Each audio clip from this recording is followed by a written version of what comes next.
Hello, and welcome to Unity Church on the Mountain from my home. The title of the talk today is The Mystery of God. But let's begin by affirming together our opening statement. There is only one presence and one power in my life and the universe, God. Let's take a deep breath together and release it. Relax our body and bring our consciousness to this present now moment. Forget about everything that brought you to this moment. And just allow any thoughts of the future to pass through your consciousness without following them. And so we are right now together in this present moment. And we open ourselves to God, moving through us. And let us affirm together our Lord's Prayer. Our Father, who art in heaven, hallowed be thy name. Thy kingdom come, thy will be done on earth as it is in heaven. Give us this day our daily bread, and forgive us our debts as we forgive our debtors. Leave us not in temptation, but deliver us from evil. For thine is the kingdom, and the power, and the glory forever. Amen.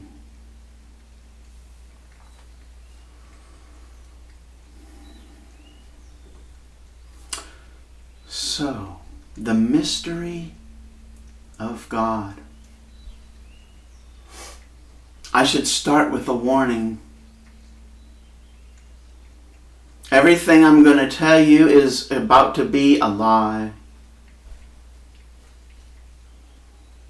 Okay, what do I mean by that statement? If I just got a brand new baseball from my father, and I was out playing with a friend, and I threw that baseball up on the roof of our neighbor's house, and it got stuck in the gutter. And then later that evening, my father came home and wanted to play catch and asked me, "Where is the new baseball that I got you?" And I said, "I lost it." Would that be telling you the truth or telling a lie? It is certainly true that I lost the baseball. But is it the whole truth? Because I certainly didn't say I threw it up on the roof of a neighbor's house and it got stuck in the gutter. And I didn't say that because I knew that my father would not be happy that I threw the baseball, or anything for that matter, on the neighbor's roof. So, telling a half-truth, is that a lie?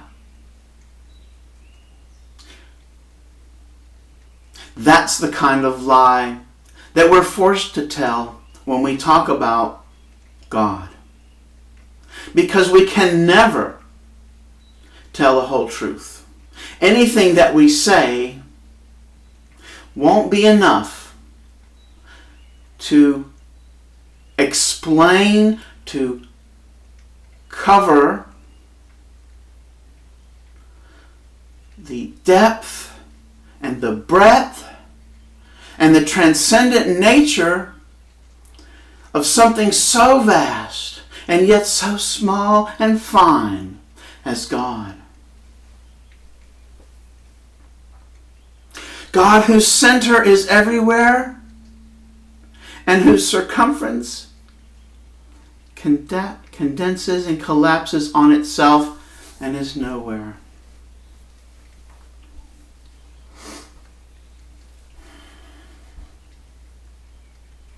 So now that we know that I'm only going to be telling lies, let's begin with one of them. Let's go back to Genesis. Because quite often I hear from Christians, whether they're in New Thought, practical Christians, or Christians in any walk of life, that the God of the Old Testament is not the same as the God of the New Testament. We just affirmed at the very beginning of this talk and at the very beginning of every talk that there is only one presence and one power in my life in the universe. So there can't be two. But how do we make sense of something like this? And there's so many of them, but I'm just going to pick one because it serves as an example. So this is from Genesis chapter 6, and I'll read verse 5 and verse 7. And the Lord saw that the wickedness of humankind was great in the earth, and that every imagination of the thoughts of their hearts were evil continually. Oh, why not? We'll read verse 6 too. And the Lord was sorry that they made mankind, humankind, on the earth, and it grieved them in their heart. So the Lord said, I will destroy humankind, whom I have created from the face of the earth, both humans and animals, and the creeping things and the fowls of the air. I am sorry that I ever made them. Now what does that sound like?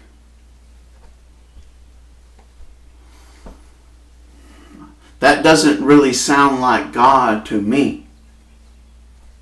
No, in fact, I think that's the human who wrote these things down, putting their own thoughts in God's mouth. Let's go to the Gospel of John in chapter 13 and verse 35. Let's start at verse 34. A new commandment I give you, that you love one another just as I have loved you, and that you also love one another. By this every man shall know that you are my disciples, if you have love for another. Now that is the God I know.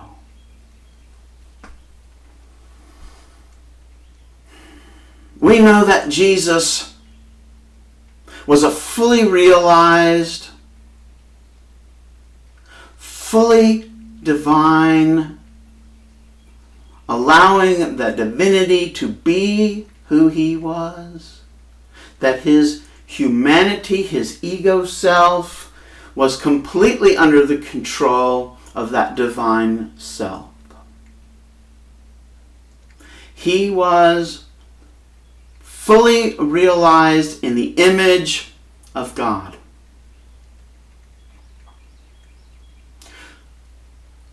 But were all those prophets that wrote the Old Testament in this same consciousness all the time? Were their egos completely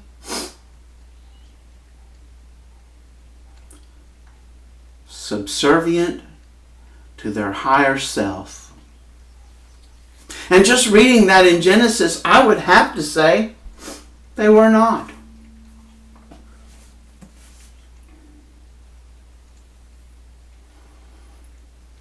The God that we saw presented in Genesis chapter 6 and verse 5, 6, and 7 is not a picture of the one presence and the one power.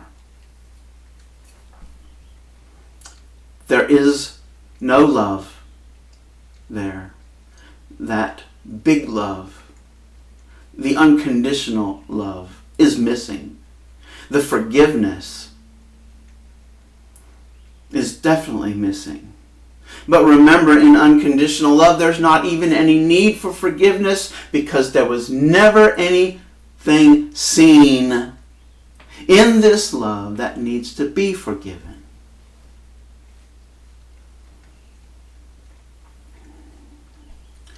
And now I want to move to how can we today, right now,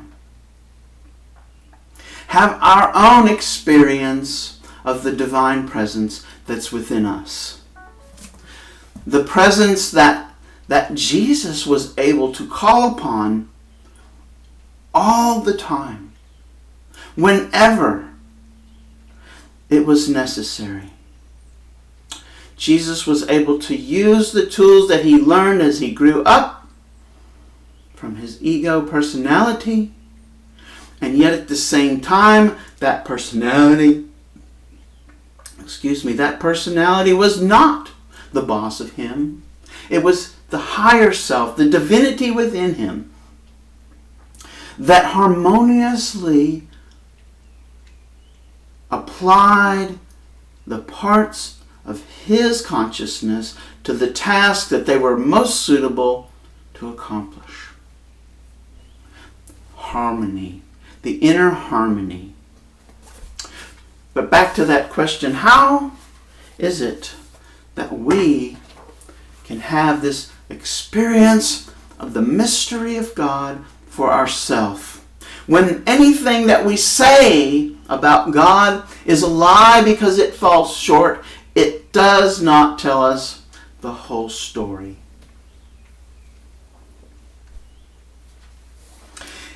And so we revert to poetry. Because poetry has a way of saying in words things that are not in the words. They're bigger than the words. And this poem is written by Rumi. It's called The Jar with the Dry Rim. And I'd like to read it for you.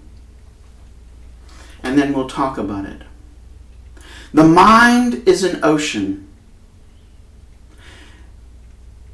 I and so many worlds are rolling there, mysterious, dimly seen. And our bodies? Our body is a cup floating on the ocean. Soon it will fill and sink. Not even one bubble will show where it went down. The spirit is so near that you can't see it. But reach for it. Don't be a jar full of water whose rim is always dry. Don't be the rider who gallops all night and never sees the horse that is beneath him.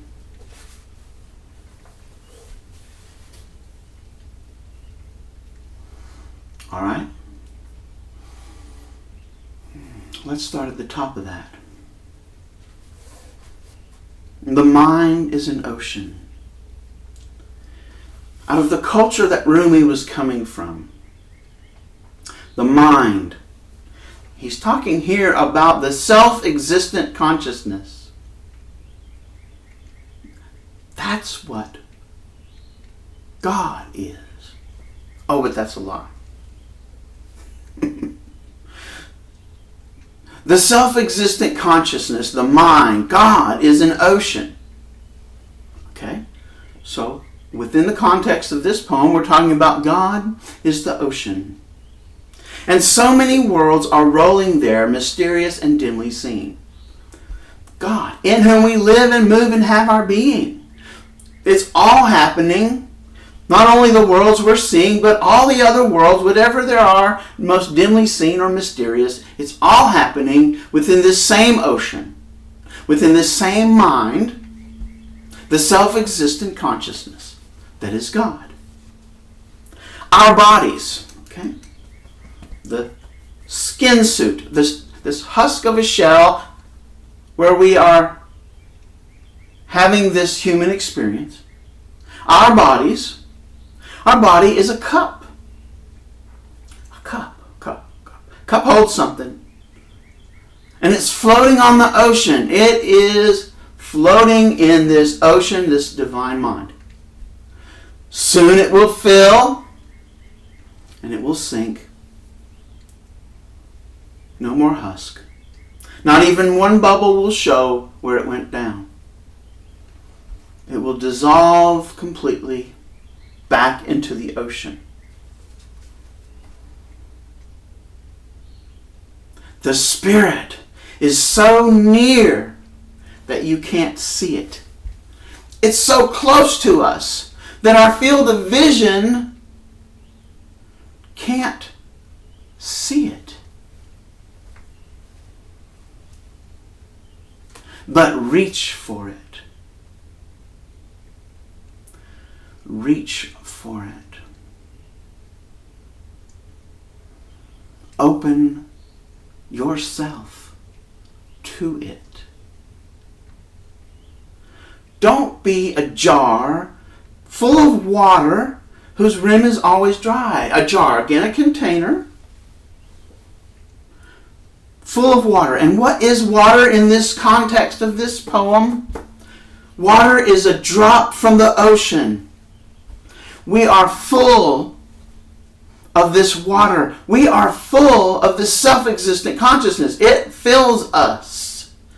Our jar is full of the divinity. But don't be a jar full of water whose rim is always dry. We don't touch the water. He says, reach for it.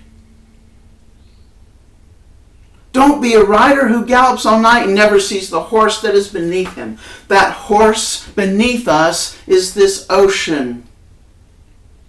And we're riding our whole life on this ocean. Reach for it. Reach for that presence.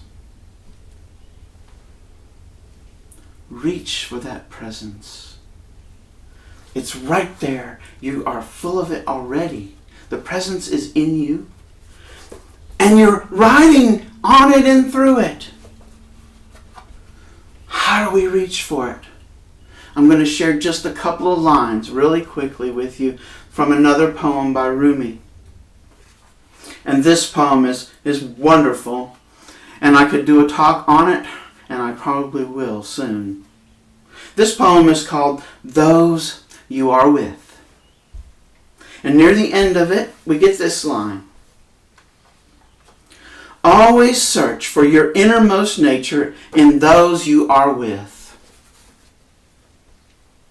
Always search for your innermost nature in those you are with. We, in our experience of others, are seeing ourselves. And we are all one. Now, we have to remember that. The separation that we seem to have between us is just a consequence of our presence in the cup that's floating on the water. The cup isn't lasting. It's going to sink to the bottom of the ocean and not even leave a bubble behind. It is what fills the cup, what is in the jar, that water that's in us, that unites us all. We all partake of this same water. We are each a drop of water from the same ocean. And that's how we can experience ourselves even as we look at others. Sometimes it's difficult. to see what's going on in our own consciousness, but it's easy to see it in another. It's easy to notice it in someone else. But our ego mind thinks that's their stuff and doesn't put the connection that it is our stuff too. It is our stuff too. Give the divinity to the other person. Know that we are all equally divine. See the Christ light in them. And then it is radiating fully from you. Remember what we read in John? Remember what we read in John chapter 13 and verse 34 and 35? A new commandment I give you, that you love one another just as I have loved you, that you also love one another. By this every human being shall know that you are my disciples, if you have love one for another. That's how we reach out. That's how we taste the water that's in our jar, so that the rim is no longer dry.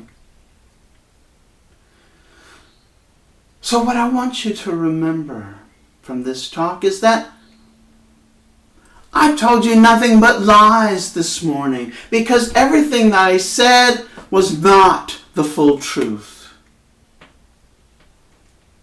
But we looked at the God of the Old Testament and we saw there the humanity of the prophet who was telling this story. He was projecting his own consciousness onto divinity. Because Jesus is telling us in the Gospel of John to love one another as I have loved you. And that is God. That's how we reach out and experience God. That's how we can wet the rim of our own jar and taste the ocean. The ocean that is self-existent consciousness, that is God. And don't forget, I'm telling you lies here. This is never the full picture. The full picture cannot be told in words. Even the beauty of the poems of Rumi do not tell us the entire picture. We can know God within ourselves. That is what I want you to bring home. We can know God as we experience one another, our shared exchanges and our giving to another, their equal divinity, that we are all equally divine, and seeing that Christ light in another, as we give that, feel the radiation, feel the connection that we have just made with the ocean, that we all share as a drop of the water in each of our jars connects us together in one unity. One mind, the mind with a capital M, radiating through creation as ideas, and then through us as expressions of the divine in this world. And yes, we are only a cup floating on the ocean. And one day that cup will sink, but the water that is in us does not sink. it becomes what it has always been, what it always will be: divine. Yes, you are divine. You fully deserve the love that we all deserve, unconditional love, and we share it with one another. And that is God. But remember, I'm telling lies today. Let's close with our prayer for protection. The light of God surrounds us. I am the light. The love of God enfolds us. I am the love. The power of God protects us. I am the power. The presence of God watches over us. I am the presence. Wherever I am, God is, and all is well. Thank you so much. And if you are being fed by this message or any of these messages, please go to unitychurchonthemountain.org. Scroll down to the bottom of the page and you'll see there in the left corner a yellow button. And please click on it and share, give, and know the feeling, the joy that comes as you give freely and unconditionally. Click on that button and donate to Unity Church on the Mountain. Thank you. Peace and all good.